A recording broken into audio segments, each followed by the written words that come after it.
All right. Okay, so I see folks are coming in. Welcome. This is going to be Beyond Skills, 3 Ways to Clarify Your Unique Contribution. I am Joyce Spencer, your certified professional coach. Really excited to have you guys on today. So while we're waiting for folks to get in and join us at the start of the hour, why don't you guys go ahead and share in the chat box, share where are you calling in from today? And also share with me, what do your friends love about you? So I'm happy to kind of get us kicked off and go first. I am in a little overcast, kind of sunny Washington, D.C. And I think one of the things that my friends love about me is my passion and the way that I tend to be very enthusiastic about things. So why don't you guys go ahead and share, those of you who have joined in, share where you're calling in from. Okay, see Lori from Vancouver, Washington. Welcome. Welcome. Other folks, go ahead and just share in the chat where you're calling in from.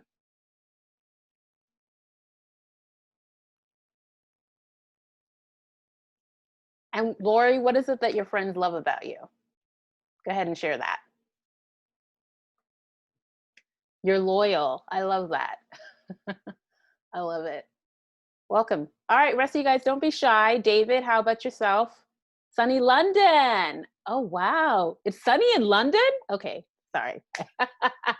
Didn't need to be shady. And your friends love that you're helpful. Okay, Carol, yes, sunny Orlando. Alexandra, glad you made it. Welcome. Calling from Toronto. They love your motivation. And let's see here. Let me move this up here. Your motivation to reach your goals and that you're diplomatic. Yes, Carol, your friends love that you're grounded. I like that about you too. Welcome. Okay, so you guys go ahead, keep sharing in the chat as you're coming in, where you're calling in from, and what your friends love about you. And keep the conversation going. But I'm just gonna, we're 1 minute after the hour, want to respect time and gonna go ahead and get started. Welcome, Melanie from Portland, Oregon, being enthusiastic. I hope you're gonna have a good time today. I have a good friend of mine also here with me today, EJ, who's gonna be helping me sort of like look at and man the chat. Let me see if I see her in here. EJ, I'm going to need to promote you to host just so that you can help me out here. All right, there we go. So if you have any questions or if anything sort of like goes awry, any sort of like concerns in the chat, or I don't see something or don't hear something, ping EJ, or EJ will ping me or sort of like hop on and let me know what's going on, or answer any questions that I missed. But let's go ahead and get started. So back to what we are discussing here today. So this is Beyond Skills, 3 Ways to Clarify Your Unique Contribution. Again, I'm Joyce Spencer. I'm a certified professional coach. And I'm really excited to have you guys on here today. This is part of an ongoing series of webinars that I've been doing. And as a professional coach who works with a lot of professionals and executives and leaders, what we're going to talk about and discuss today is something that over the years I've become much more passionate about and interested in talking and helping professionals who have challenges in this area. So just at a definitional level, just to get us started, I want to make sure that we're all on the same page about what I'm calling skills and how I was defining skills in this for purposes of this conversation and in the title. So a skill is an expertise you acquire by learning. So maybe you get a certification in it, maybe you went to school in order to acquire this skill, but that's how I'm using this definition of skill when I talk about going beyond your skills.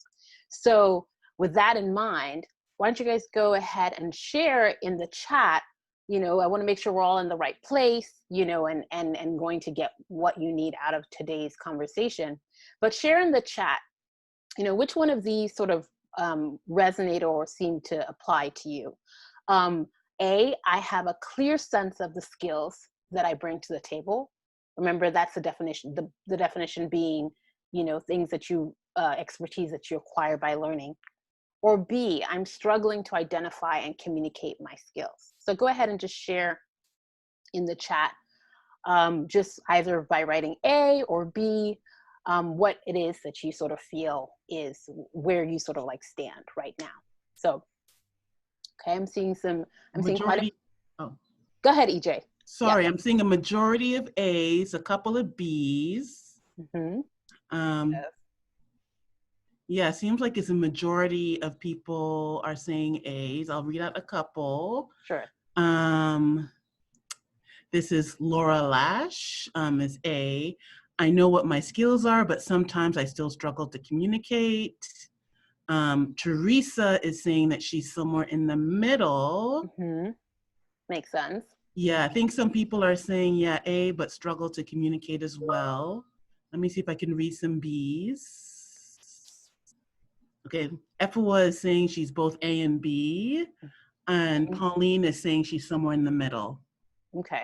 Yeah. So makes sense, and just sort of like what I expected, right? So we all have different challenges around this idea of our skills. So, you know, some of us may be a lot more clear and about like what, okay, I know what it is that I bring to the table, and maybe you know how to articulate that, and others we may be struggling a little bit to even identify what that is, and even as well to articulate it. So great, and thanks EJ for, you know, for sharing those.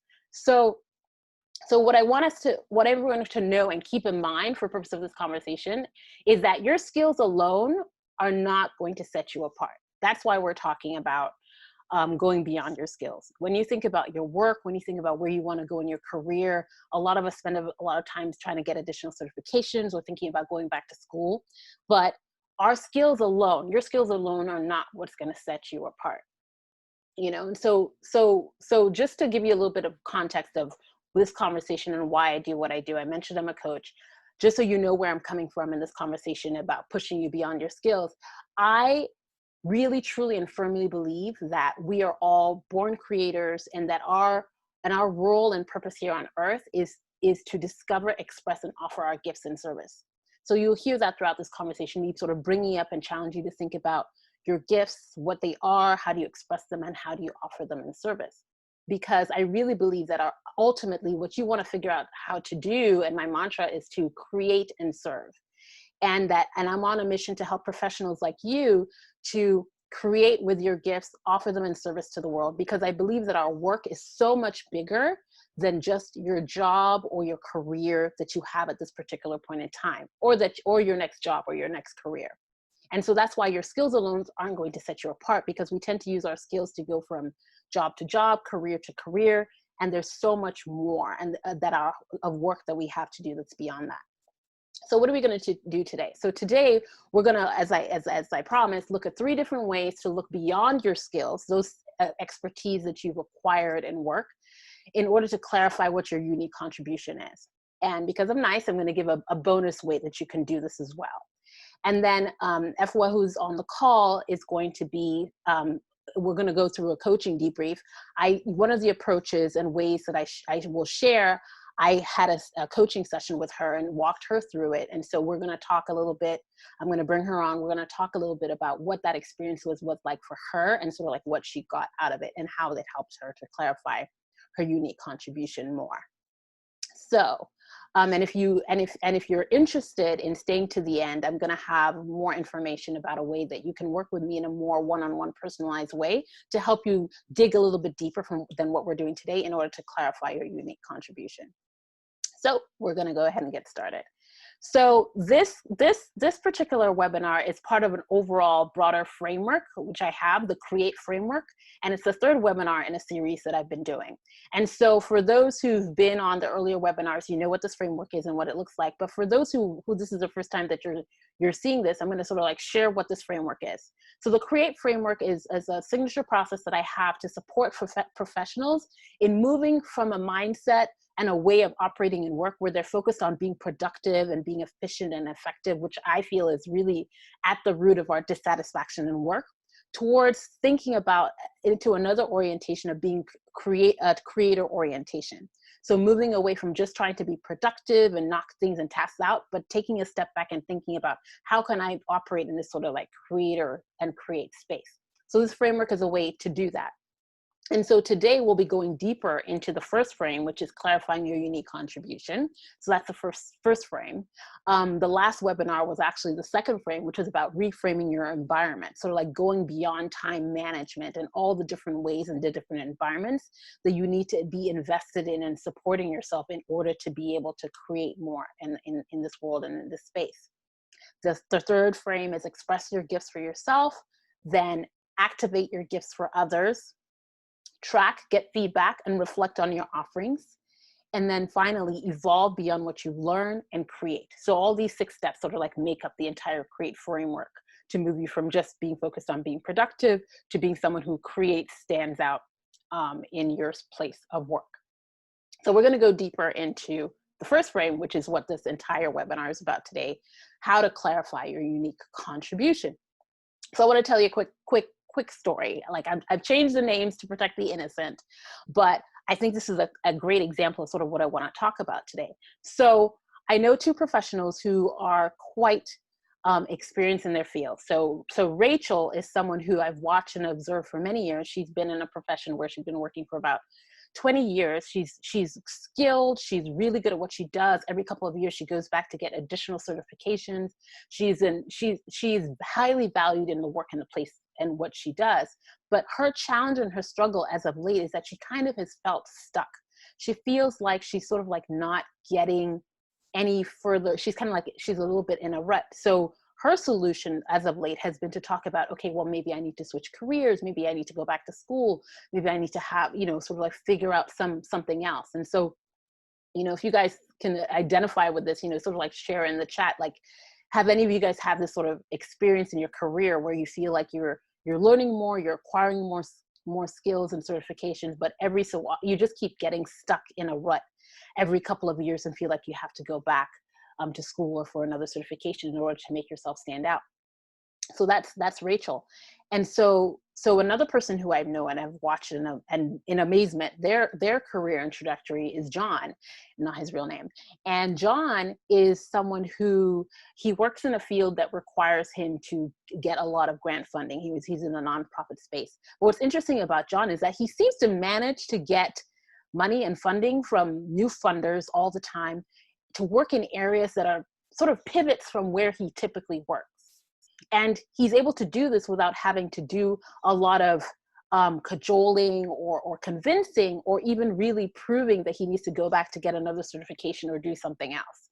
And it's been amazing and interesting to watch his ability to constantly pivot and show up and really be someone who's in high demand in his field.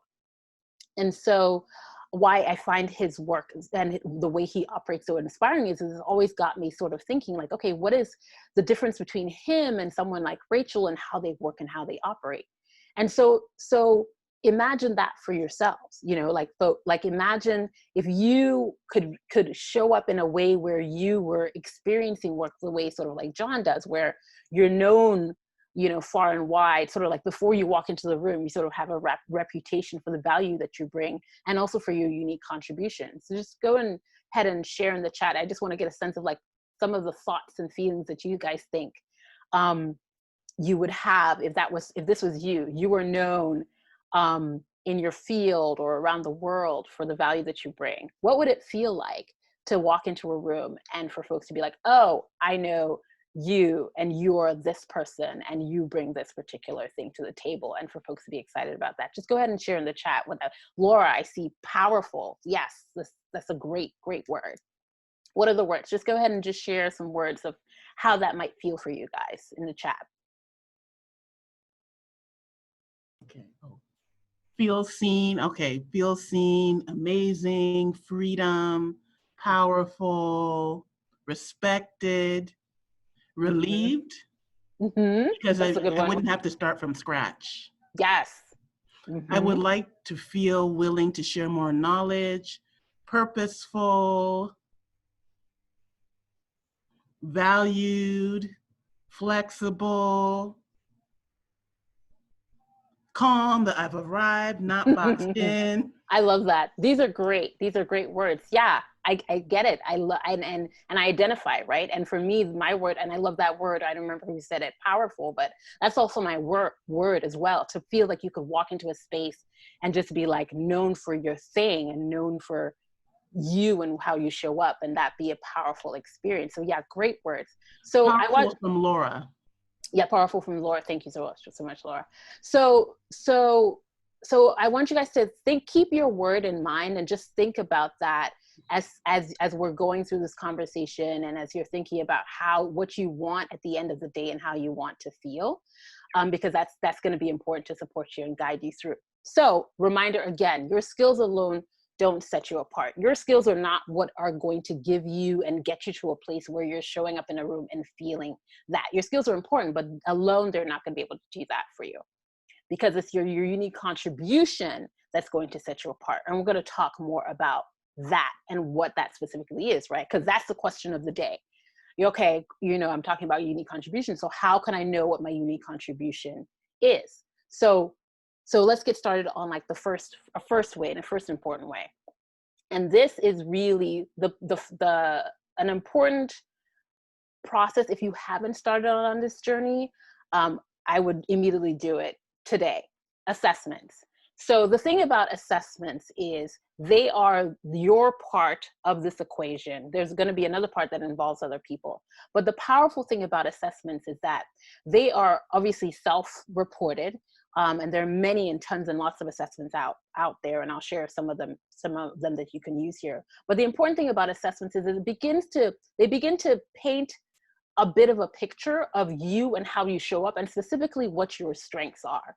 And so it's from your perspective and your vantage point, in a little bit of an objective, sort of extracted scientific way, of you saying, well, this is how I show up and how I think I show up. These are the gifts that I think that I'm contributing to a particular space. And it's an opportunity for you to get it sent back to you from sort of like an assessment, and sort of like for you to see, okay, well, is this my area of strength here? What does that particularly look like? And begin to sort of get these different sort of like dots in the picture. So some of my favorite assessments obviously up here are the Myers-Briggs type indicator, which a lot of people are familiar with, which will sort of spit you out your personality. It's like sort of like your personality type, whether you're, INFJ, INFP, or other sorts of different types of assessment. And so it's sort of like, those are sort of like showing how you're showing up in the world, how you're looking at things, and how, sort of like giving you some insights around that. Strengths Finders is also another great one, that also sort of like ranks your top 5 strengths. And DISC is also another one. What are some other ones that you guys have used, and just sort of share in the chat that you like? What are some of your own favorite assessments? Or if you're not familiar with any of these, just go ahead and share that in the chat. But what assessments have you guys used, and what insights have you gotten from them? Enneagram. I've never actually tried that one, Josephine, or I've heard so many people talk about it. Pace, palette. Okay. Colby. Okay. Map. Yes, Teresa, you love Strengths Finders. Yes, it's great. And what I love, and go ahead and keep sharing what you have in the chat. And what I love about the not just taking one assessment or two, but what I love about taking as many assessments as possible, and that's the key, is you start to get a bit of a picture. It starts to map. You start to sort of see commonalities and patterns. Because the assessments are different. They're looking at different things, but you'll start to notice in the language, sort of like, I'm like, okay, this is coming up again, or this is coming up again. And so you start to see these patterns, and that helps to begin to paint this picture in this mosaic. But of course, it's incomplete. It's incomplete because you're the one, obviously, it's just you reporting what you think about yourself and your perspective and how you think you're showing up. And they're all sort of like disparate and spread, but it's a very important first step. And so that's something to keep in mind about assessments. They can reveal the what and the how of who you are, but they don't really tell you the why. And that's what some of what we'll talk about later will give you. But it's an important first part to help you to begin to lay out the map of like, well, okay, what's my unique contribution? What's the unique way in which I show up? So don't sleep on assessments. If you've only taken one or two, try to look for and find a whole bunch of other ones that you can take and start to sort of like lay them out and map them out and sort of see what picture starts to emerge from taking many different types of assessments. So they're like, and so they're like kind of like dots and like breadcrumbs. And so you're going to have to figure out how to connect all those dots and paint a more complete picture of what your contribution might be. Remember, this is from your perspective, because these are self-reported. So that's the first and important way that you can start thinking about, how can I clarify what my unique contribution is? Don't sleep on assessments. So let's move to number 2, exploratory interviews.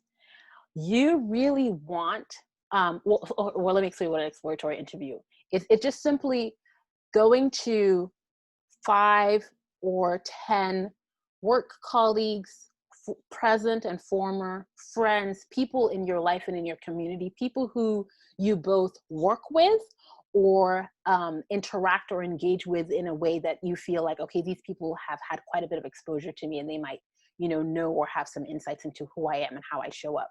And why this is important is obviously you're moving from the assessments, which is you just sort of saying what you think about yourself and how you show up and what your strengths are. And you're going to get rich qualitative data from your community, from the people who experience you and engage with you.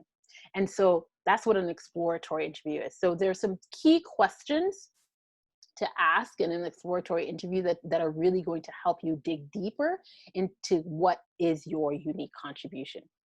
So the first one is, and I have contribute underlined for a specific reason, is to ask, what do I consistently contribute to this community? If you're asking someone who is sort of like just part of your general community, to our group, to our team, if you're asking a workmate, or to our friendship, or you could ask, to our family, depending on the context. But you want to ask them from their perspective, what is it that you consistently contribute to that group? So that's the first important question that you want to ask.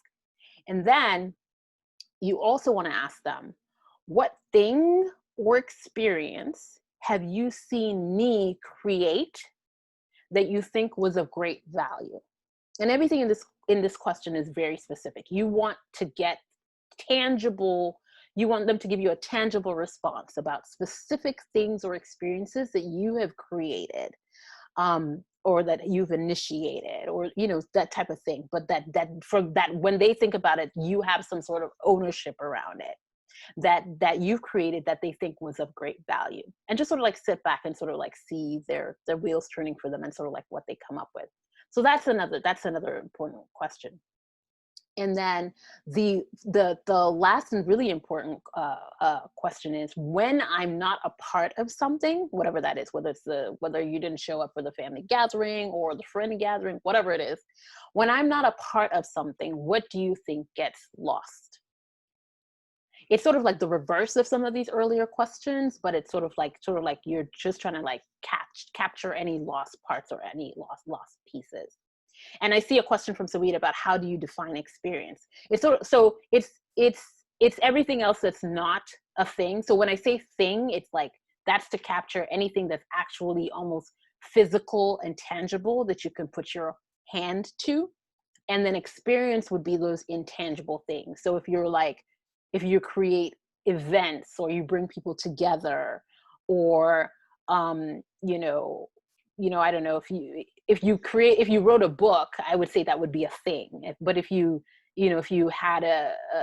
gathered folks together for a talk, I would say that would be an experience. So, but that's just me and how I'm defining it. You can feel free to define it differently for yourself. It's really for you to gather the information that you want from it. Okay, so let's see. Let me look. I see a couple questions. What does that really mean by that last one, Joy? I can provide a specific example. Okay, so Mary, just go ahead and clarify what you mean by that last one. When I'm not a part of something, what do you think gets lost? So my example was just sort of like, whenever you don't show up to a particular moment or space, if you're not part of the team, let's say the team is doing a new project, and for some reason you weren't part of the configuration of that project, what is it that gets lost? Or if there's an event that you typically go to but didn't show up to, whether it's a family event or work event or a friendship, what is it that's missing, that you're not there? Yes, Yes, exactly. What's missing since you're not there? It's just the reverse of what is it that you consistently contribute. It's just for them to think about it a different way. So those are your interview questions. And this is being recorded and you'll get the recording so you can sort of like think through and churn through these questions again. But these are important because of these questions around getting them to really think about what do you contribute, and really for them to also dig into and think about articulating to you what is it that you create. You really want to navigate and swim around those sections. So this is your exploratory interview questions. And so this is another important way that you can begin to clarify what's your unique contribution, gathering it from your community and gathering it from those who interact with you. And so we're going to move on to the third way. And this is where I'm going to bring our guest on. But before I do that, let me explain a little bit what this is. So the third way to sort of get to clarify your contribution is something that I've created that I call a resume excavation. So a lot of us, if you're like me, typically only look at our resumes at in a few crisis moments. And it's usually just before we want to dust it off to get ready for the new job that we're looking at, or when we're ready to make a transition. But your resume really has so much more to offer you than just those moments when you're trying to escape a particular job. Your resume tells so much about where you've been and what you've done, and in ways that are often hidden from us. So the resume excavation is a signature process that I have for digging for insights and really getting to the gold in your current resume in order to get a little bit of a clearer view of what your unique contribution is. And so I'm going to see here, if I make sure I can do my technical stuff here. I'm going to bring on. Wait, Joy, before you bring on FOA, there was a question in the Yes. chat about what's the best way to gather responses, live discussions and questions events, or questions via email. This is from Monica. Okay, yes, great question, Monica. Monica, it's really up to you. It's sort of like what is going to be easiest for you to collect it. I tend to think that if you get permission to record this interview while you're also taking notes, it sort of like helps you to be present and not have to remember every single thing that the person is saying about you, but sort of just like record and make it truly like an interview, like you're on a talk show and you're doing like this interview and just having this sort of chat. So make sure you have a record feature, and then if you want to have a notebook and jot down and take some notes. It's just those 3 questions. Don't make it, I wouldn't extrapolate and try to have too many more questions beyond that. Because it just sort of like will make it more complicated than it needs to be. But it's really just about having that conversation and discussion. But great question. Were there any other questions, EJ? Before I'm gonna. There's no other questions, Joy. Okay, great, thank you. All right, so I'm going to, let's see here. Should have, and I'm going to switch over here. So we have Efua Opoku, who is going to be having, we're going to have just a quick chat here about her resume excavation. Let's just see. Can you hear me? Are you on? Yes, I can hear you. Yay! Wonderful. Welcome.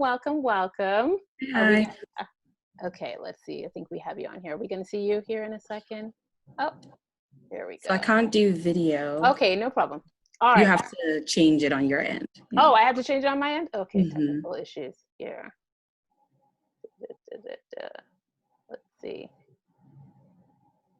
Let's see, maybe will this work?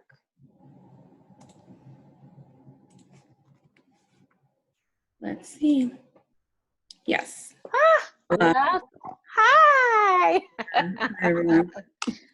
Welcome. So we had, here, let me make sure I have my questions. So we had a great time. This was a few weeks ago, sort of like going through your resume and really like digging in for treasures. And we found and discovered quite a few things. So sort of like to get started, and this is going to be like, like sort of like discussion and a convo. And EJ, if there are any questions that, I'm going to leave it to you. If there are any questions that come up while we're talking that you feel, you want to jump in and ask because it's pertinent and will help the conversation, feel free to do that. But I'm just gonna chat here. So what did you think, or what were you expecting, sort of like when we went into this, resume excavation? You know how we feel about our resumes. So like, what? Yes. I don't look at that thing until it's time to look for a new job. So it was actually really exciting to have to take a look back and sort of like almost do like a retrospective in a sense of my resume. And we did this like, now it's actually been like more than a month, Joy. So much has happened since then. But I wanted to understand like what was missing, potentially from like, my resume, because usually when you're about to go into a new field, you want to like dust it up and like, okay, let me add all the things that like I missed or I didn't add in there. And then I also wanted a fresh perspective on maybe how to organize the body of like work that I've accomplished in all the different spaces that I existed in. Mm-hmm, mm-hmm. So it was fun, definitely excited. So yes, so I asked you a question when we started, before we sort of like dug in. I asked you about if no holds barred, if you had the opportunity to create anything that you wanted, and you had all the resources, available to you, and all the time and all the things that you wanted, what would you create? And that was sort of like our setup before we sort of like got in and dug into it. So thinking about that question and just sort of like thinking about the whole process and everything that happened, what did you end up getting out of the whole process of actually looking at your resume through this lens and digging deeper? Yes. So I firstly got insight into how I actually like to work and the kind of environments that I thrive in. So I'm the kind of person, if you give me the framework or like what the end result is and tell me to like go forth and like just be creative about getting to it, I thrive in that versus like a much more like rigid space where it's like do A just like A and B just like B. And so what I found was that when we went through the excavation, all of the things that I developed that hit all the marks or the points, right, of the excavation were things that I wasn't really given like a clear roadmap. I was just told, this is the end result, do what you must with it. And then I was able to create more. I also found that my response to what I would do with the unlimited like resources was directly correlated with the way in which I show up as my, self at work. And so it ties back to like a common thread. And I was like, oh, this is really interesting. I wouldn't have thought that by looking at the work I've done, that it ties back to what I'm really like truly at the core interested in or wanting to show up do.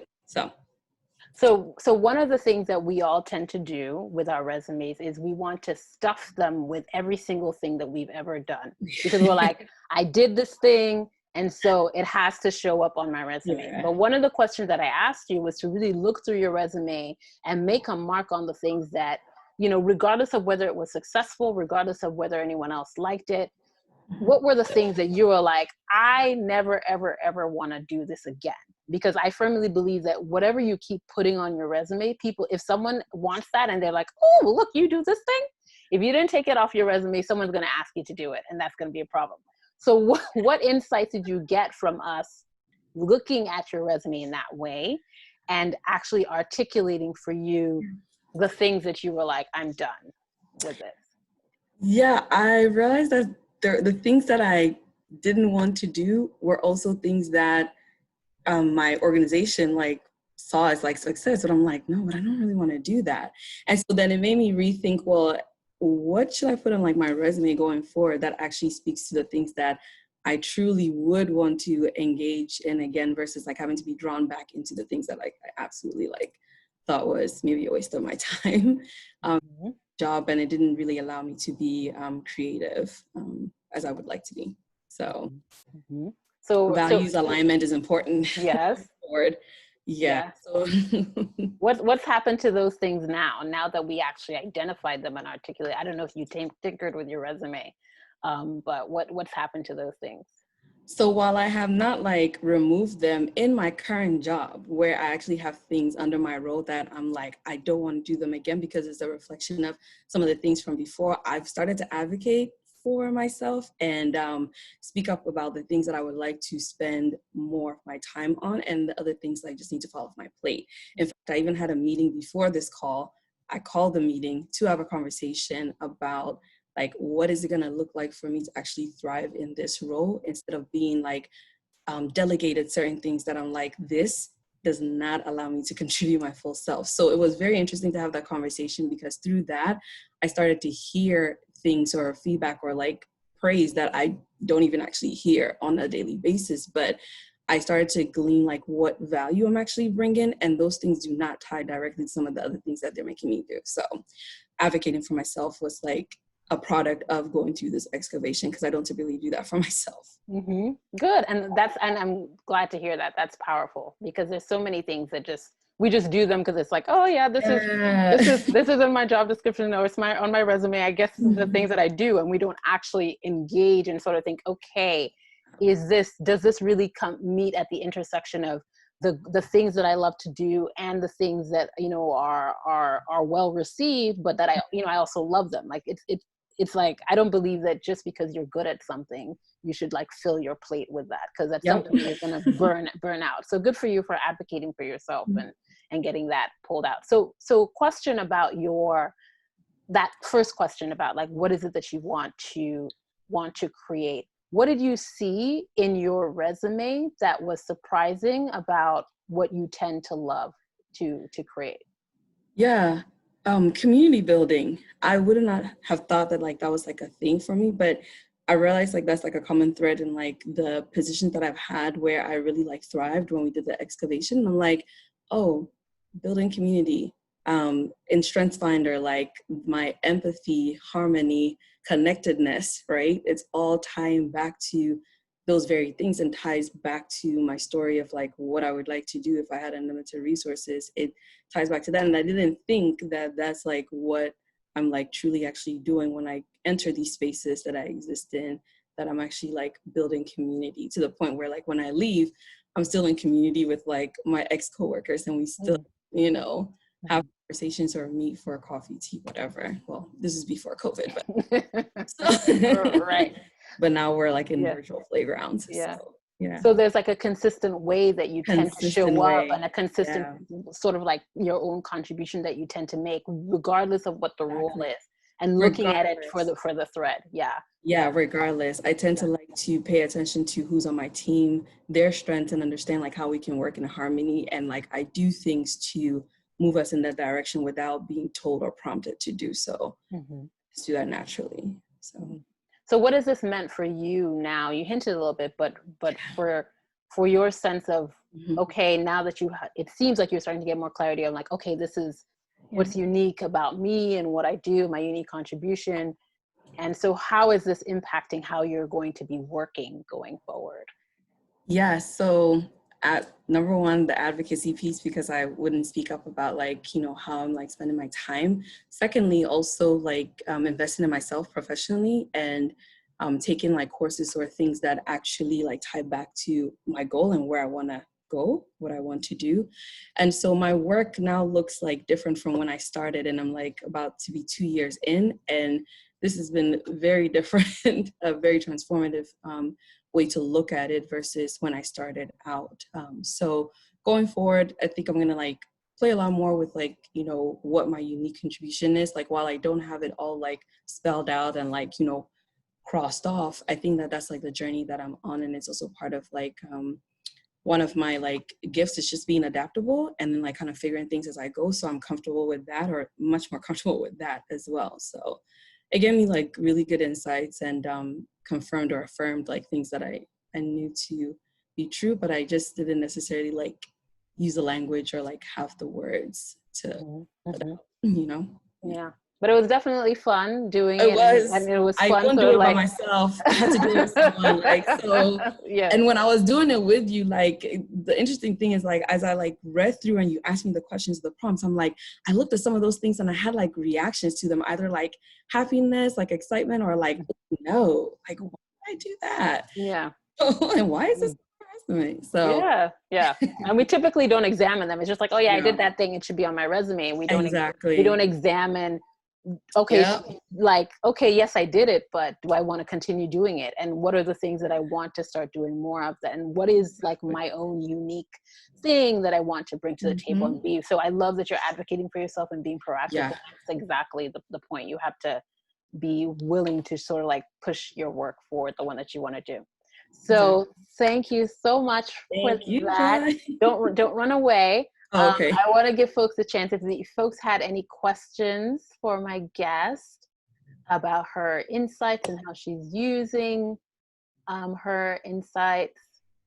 Feel free to do that. EJ, are you about to say something? Yes, I am. There's no questions as of yet, but Josephine is saying, Efua, you're her favorite person. Some people are just saying great points. I think that was when you were saying that you had things on your resume that you didn't actually like to do, even though it was considered a success. I think that's when that came up. And just thanking you for sharing your story. It's very useful. Awesome. Yeah. Thank you guys. Thank you guys for your comments. So we can talk more about that. So thank you so much for hopping on. And so this is our third, I'm going to see like, okay, I don't know if I want to fiddle around with this thing. I'm just going to try to reshare my screen, but thank you. So I'm going to continue on because I have a bonus way that you guys continue to clarify your unique contribution. So let's see here if I can get back on here.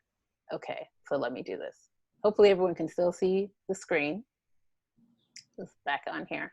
So yeah, so we've talked about, you know, the assessments and how important assessments are for you to like start to paint the picture and get more of a clarity on like from your perspective how you show up and what contribution you make. We've talked about using exploratory interviews and asking those questions to begin to get qualitative data from your community, and then like also doing, you know, a resume excavation where you go into your resume and you look deeper about and think about, okay, what is it that's on here that I loved doing, that I would love to do again, and what are the things that I don't like doing and I would rather take them off, and thinking about like what were the things that I created, and beginning to use those as clues, context clues for you about like, okay, well, what's my own unique contribution and how I'm showing up. All of these things so like together help to, you know, it's not like there's one magic thing, but these are, you know, there, and it's not just that there's only 3 ways, right? I'm only just sharing 3 and about to share a bonus today, but there's so many different ways. But the point is for you to be looking for what's unique about you and how you're showing up and the things that you're creating and how that impacts how you work and how you show up. So bonus, right? So another way to help to clarify your unique contribution is what I call story crafting. And I call it story crafting because I'm a storytelling coach, and storytelling is sort of like the end product, right? Storytelling is sort of like at the end of it, you tell the story, voila, right? That's the end product. But there's so much treasure and power in the process of crafting your story. Figuring out sort of like what is it that makes you tick, what's important to you, and it's whatever story context that you're in, whether you're working on telling personal stories or a leadership story or work stories. There's a lot of power in getting into and going through the process of like, okay, I need to tell a story, like what does that look like? Because you have to do and share a number of different things.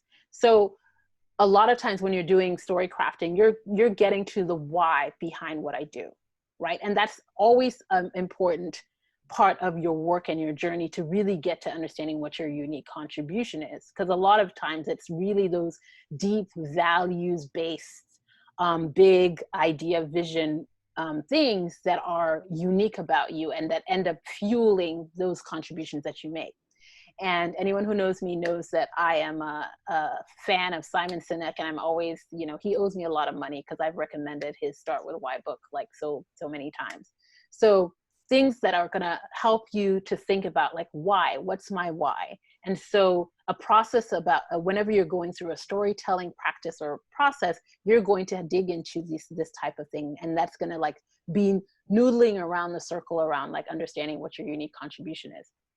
And anything and any question that are sort of like, what's my origin story, right? So I'm going to use EJ as a bit of an example for this, right? So like, for those who know EJ, she has a pie and baked goods business called Pies on the Side. So the why, you know, if she worked with me and we worked through a process of working on a story, what's the why behind it was sort of like we might dig into and figure out that, you know, she started baking because she just loves it. It's a way of self-expression and also a way of showing love and care to others, right? And so that's sort of like her why. This is her way of, showing up in the world and expressing love. And her origin story, sort of like the origin of Pies on the Side, sort of has to do with what were the reasons why she started, charging for her baked goods and sort of like turning into a business. Well, it was like the cost of rum. She was baking a lot of rum cakes and the rum was expensive. And so she's like, oh, I need to charge to cover the costs.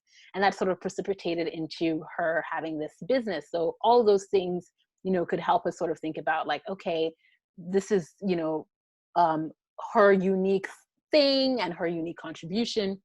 Then we might ask sort of like, what's her the ideal future that she dreams of, in this process of thinking about her story. And so for her, it might be like, she always wants it to be something that's authentic, close to home, and, powerful for her. And so that, makes sense because she's very particular about using original, fresh ingredients and all of this sort of thing. So it's sort of like we're starting to paint a picture for her just in the conversation of what might be unique about her and her unique contribution in this cooking and baking space just by knowing more about her and digging into her story, and then also asking, how does what I create take us there? How does in her example, how does what I bake and the treats that I bring into the world take me to this, my ideal future where there's all this, love and authenticity and just, these, close-knit, groups and communities enjoying enjoying her treats and her delights. EJ, I know I'm making this stuff up, but, you don't mind, you get it. But just sort of like the point is not, the part of it is like getting to the end and to the story, yes, but it's really also part and parcel. The process of going through and asking these questions helps you to begin to get a little bit clear of like, oh, okay, what is it that's unique about me? And even whether you're asking these questions of yourself or you ask others to sort of participate with you, you're going to start painting this picture and getting clear about what your unique contribution is. So that's story crafting. And really, because the objective is you really want to be able to tell the story of, what have I created, right? And how do you communicate and articulate that story? And then what am I creating right now? And then what will I create in the future? Sort of like if you're able to articulate this, you're really communicating what's unique about you and what your unique contribution is. I know there's some questions that are coming through. So EJ, feel free to hop on and interrupt and let me know if there's anything that's relevant that I need to address.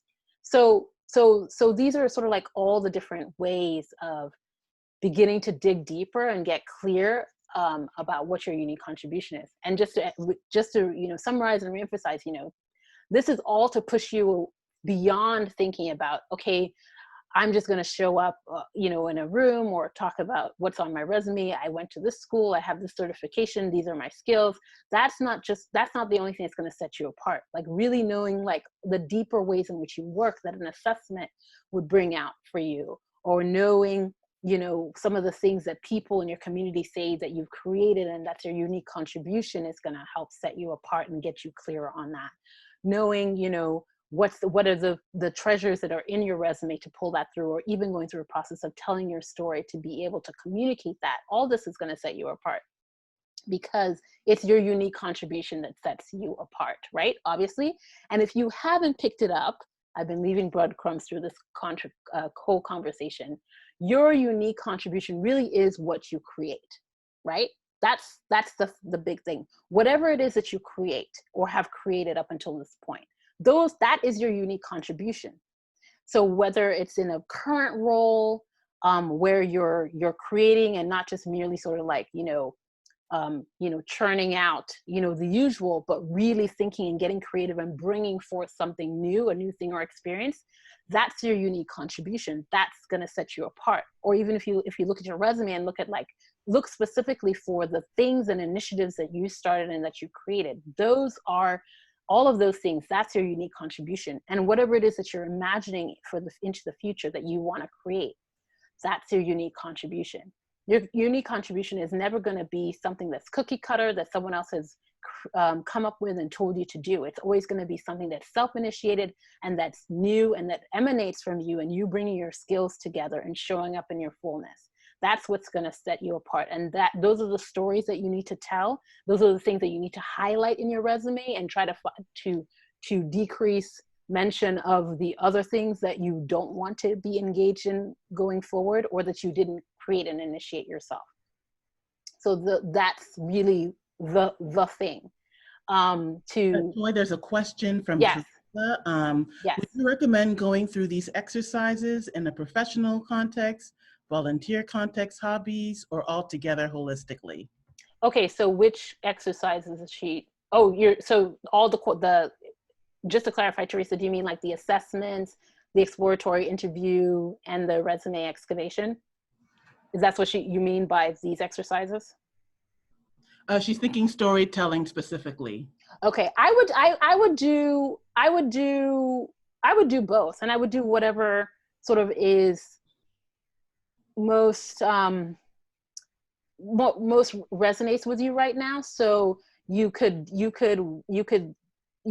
think about your origin story around, or any of those stories around your professional life. You could do that and engage and process through and think through, why do I do this work? Why did I end up in this particular field? And think about it like, if I was to tell my story of my work profession, you could do that. That will yield certain types of views and insights. If you volunteer outside of work, if you have some other space that you're engaged in, or that you're doing, you could tell and do a process of thinking through and crafting a story around that. That will yield and give you other information and details. But you're the same, you're the same person. And so doing both of those you'll start to see some common themes, and you'll sort of like get a sense of what your overarching story is. But for a starting point, I would start with whatever is easiest for you right now, because it'll make sense, and you can flow into another, area later if you want to, or not. But just whatever is easier. Of course, the resume excavation is just, is just your resume. The exploratory interviews, those are ones that you can do in any context. You can do it in professional context, talking to colleagues, former employers, or you could do it with friends and with family. The more that you do and engage, you're going to start to see themes emerging, and things that sort of like, make sense, and maybe even a few sort of surprises. The important thing to remember is that what people say and also what you want to do matters. It's both.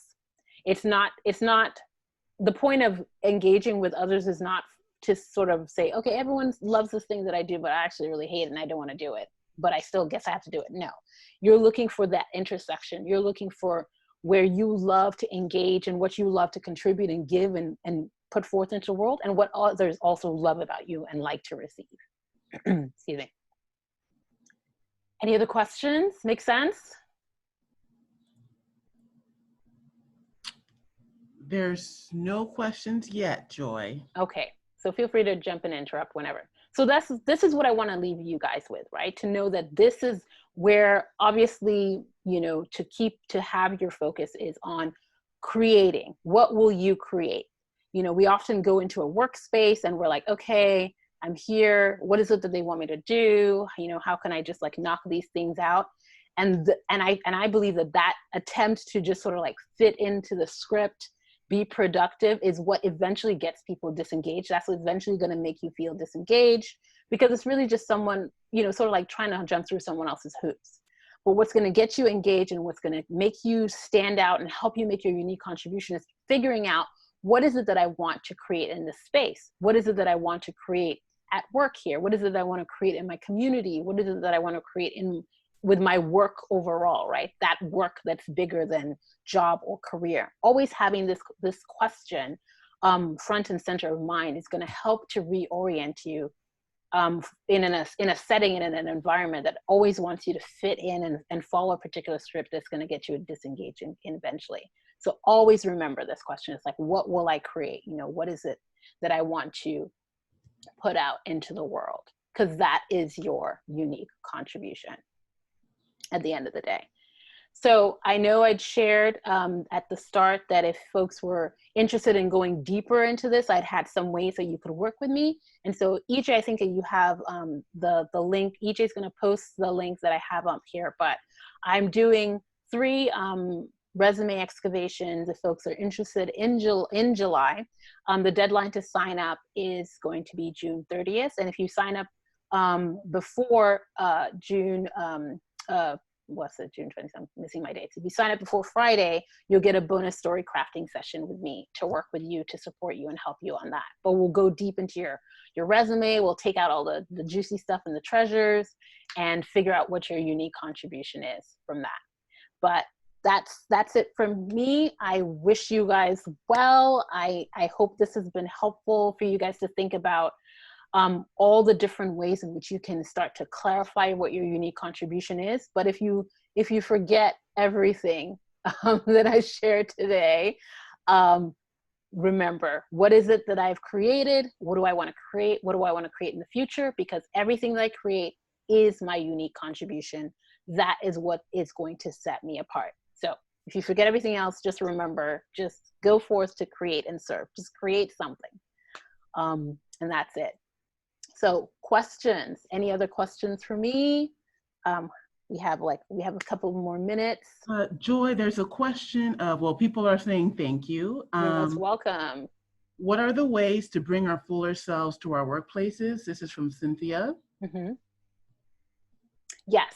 So Cynthia, and you can, expound a little bit more if you have, if you want to get more specific with that question. But for me, it is finding ways to, so it's a mix of what I talked about in the webinar before, reframing your environment, and also today, clarifying and showing up in your full contribution.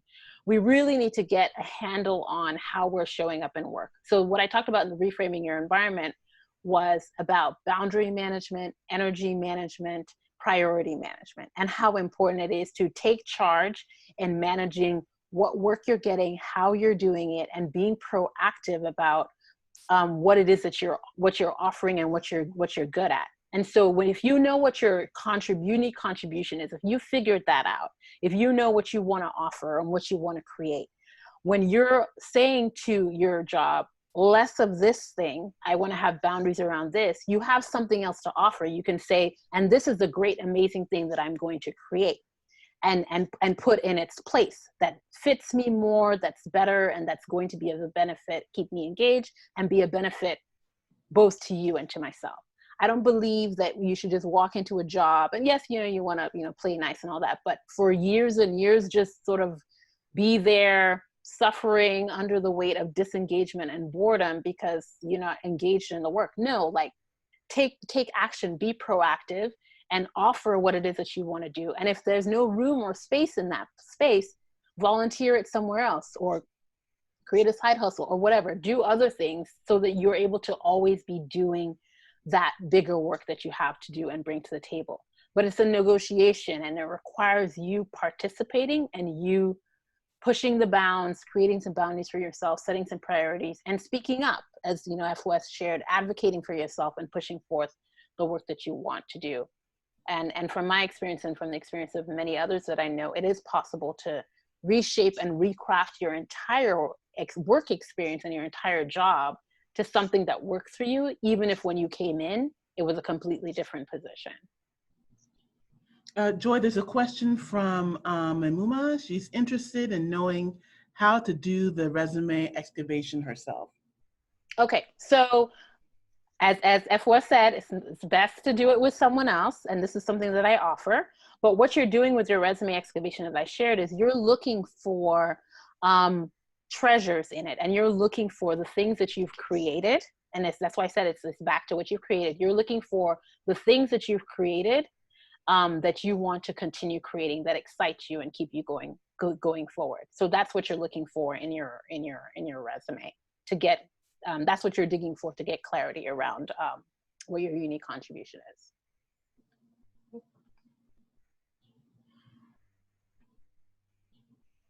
Any other questions or thoughts?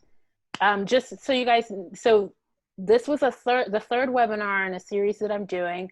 I will have more going through the rest of the framework later on, maybe late summer or the fall. So keep an eye out. I'll send an email for those of you who signed up today. You'll get the replay of this today, and then you'll also get notice whenever I'm doing the next webinar where we go into it'll be the third frame, which is expressing your gifts for yourself, and then all the others. Okay. Well, Joe, everyone is just thanking you, and Effie was recommending to really do the resume excavation through you because it gave her the time and space to react and to react to what she was seeing and noticing and discussing it with someone else. Yes, yes, please do. I'll coach you through it. We'll find a lot of very interesting and surprising things, and there's some other questions and ways that I go about it that I think would help and support you. Thank you, Mary. Thank you guys so much. I see a lot of familiar folks who've come to the earlier webinars. I hope I'll see you guys for ones that are coming up. I think most of you guys should have, my email or way to contact me. Follow me on LinkedIn. I think EJ shared my LinkedIn profile, but reach out to me there. Let's keep the conversation going. Please, please get out of this rut of just being at your job, suffering in silence. Create something in your life, create it somewhere, because your gifts and your talents are worth it, and there's so much that you have to offer. And so we don't have time for you to be disengaged and dissatisfied. So let's create and serve. So got 1 minute. Anyone else? I see shout outs happening, and thanks, you guys. And thank you, EJ. Thank you, FOF, for being a sport. And thank you, EJ, for manning the chat for me. I really appreciate it. Oh, yes. And as thanks for EJ, if you want a good treat, a delicate delight to satisfy your stomach, please check out Pies on the Side. Nobody makes a better dessert than EJ on this entire planet. They're out there. There it is. Yes. Love yourself, love your life, and get something from her, because yes, her treats are amazing. So we are at 1 o'clock, and thank you guys so much for your time today. I appreciate you. Go forth to create and to serve. Be blessed.